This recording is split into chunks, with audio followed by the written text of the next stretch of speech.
GPT বিয়ে শাদী এসে ঘুরে যায়, রাস্তা নাই।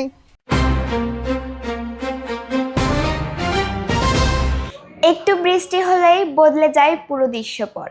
রাস্তা যেন আর রাস্তা থাকে না, পরিণত হয় কাদা পানি আর গর্তের এক দুর্ভোগের পথে। হেঁটে চলাই যেখানে কঠিন, সেখানে যানবাহন চলাচল অনেকটা স্বপ্নের মতো। এটি বগুড়ার ধুনট উপজেলার গোপালনগর ইউনিয়নের বলারবাড়ি গ্রাম।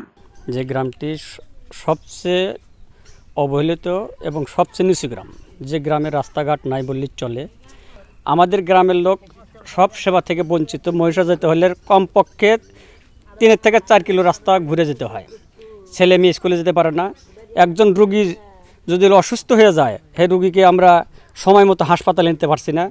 এই গ্রামে কত কষ্ট, পানি কেঁদো, আইজও কেঁদো, ঘরের পেছনে কেঁদো, ছলফল স্কুলে যাইবার পার না, তাকে ঘোড়ার গাড়িতে করে পার হয়ে দেয় নাকি। উন্নয়নের গল্প যখন গ্রাম থেকে গ্রামান্তরে পৌঁছে যাচ্ছে, তখন এই গ্রামের প্রায় 4000 মানুষের কাছে একটি পাকা রাস্তা এখনো অধরা স্বপ্ন। পানি ছলফল স্কুলে যাবার পার না, একটু জিবিটি বিয়ে দিয়ে ফেলনি আমরা, বিয়ে এসে ঘুরে যায়, ছলফল স্কুলে যায়, ঘোড়ার গাড়িতে করে পার হয়ে নিয়ে যায়। তারপরে ধান ভাঙে খেয়ে ফেলনে গ্রামের খুব অবস্থা কাহিল।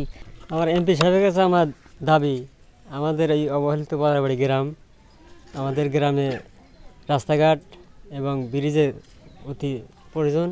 এই রাস্তাতে যাবেন নয়, এমন মানুষ তো যাবারই পারে না, এরকম অবস্থা হয়েছে। আর দেখেন যাবেন নতি নিজের পা ভেঙে গেছে।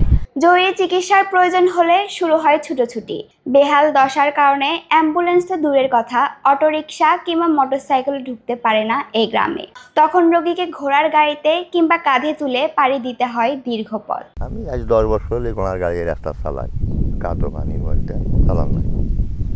ঘোড়া ছাড়া অটো চালান কঠিন, কাদো পানি বাজে যায়, খুব কষ্ট। এমপি সাহেব আপনার কাছে অনুরোধ করি, এই গ্রামে সড়ক নাই, রাস্তা নাই, কিছু নাই। জিবিটি বিয়ে শাদী এসে ঘুরে যায়, রাস্তা নাই। কিবার আসবো, আসে না, কাজে দেশ ডুবো দেশ। রাস্তা গাড়ি ঘোড়া চলে না, রুগী হলে আরে নেওয়া যায় না, কষ্ট। সিএনজি চলে না, ভ্যান চলে না, মানুষই চলা যায় না বৃষ্টি হলে।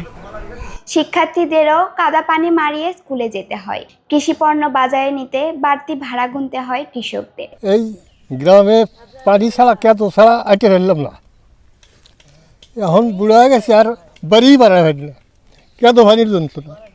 আমার এই দুঃখ আর দেখে কারা? তো এই বিষয় যদি এগুলো না দেখে, তাহলে আমাকে আর দেখার মতো আর কেউ নাই। বিগত সরকারের আমলে আমাদের এই গ্রামটাতে এক মুঠ মাটি কোনো কিছু এই উন্নয়নের ছোঁয়া লাগেনি। আমাদের এই গ্রামে 3 থেকে 4000 লোকের বসবাস। মাননীয় সংসদ সদস্য গোলাম মোহাম্মদ সিরাজ সাহেব এবং ওনার ছেলে আসিফ সিরাজ রাব্বানিকে সুদৃষ্টি কামনা করছি, তাদের সুনজর যেন এই গ্রামের দিকে পড়ে। দুর্ভোগের এই পথ বদলে নিরাপদ ও স্বাভাবিক চলাচল নিশ্চিত করার দাবি গ্রামবাসীর। রোজিলা তানজিম নিধি, মানাস মিডিয়া। মানাস মিডিয়া, যা দেখি তাই বলি।